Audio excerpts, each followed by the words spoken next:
பிரித்தானியாவின் நோஃபோல்க் பகுதியில் உள்ள கோழி இறைச்சி தொழிற்சாலையில் 2 ஊழியர்கள் மிக கொடூரமான முறையில் உயிரிழந்த சம்பவம் தொடர்பான வழக்கு விசாரணை தற்போது நீதிமன்றத்தில் இறுதிக்கட்டத்தை எட்டியுள்ளது.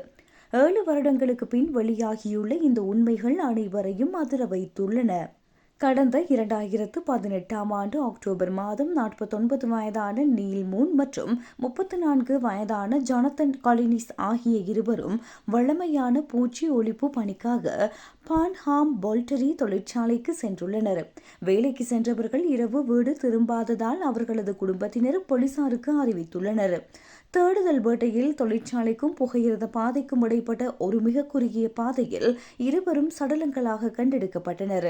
அவர்களது முகங்களும் கைகளும் உறைந்த நிலையில் இருந்ததாக நீதிமன்றத்தில் தெரிவிக்கப்பட்டுள்ளது. தொழிற்சாலையில் கோழிகளை குளிரூட்ட பயன்படுத்தப்படும் நைட்ரஜன் வாயு கசிந்ததே இந்த மரணங்களுக்கு காரணமாகும். அந்த பாதையில் உள்ள குழாயொன்று கலன்று விழுந்திருந்ததால் செறிவூட்டப்பட்ட நைட்ரஜன் வாயு அங்கு நிரம்பியிருந்தது.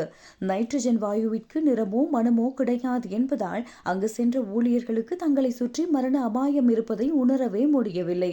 ஆக்சிஜன் இல்லாத அந்த இடத்தில் அவர்கள் இருவரும் மூச்சு திணறி மரணித்து உள்ளனர்.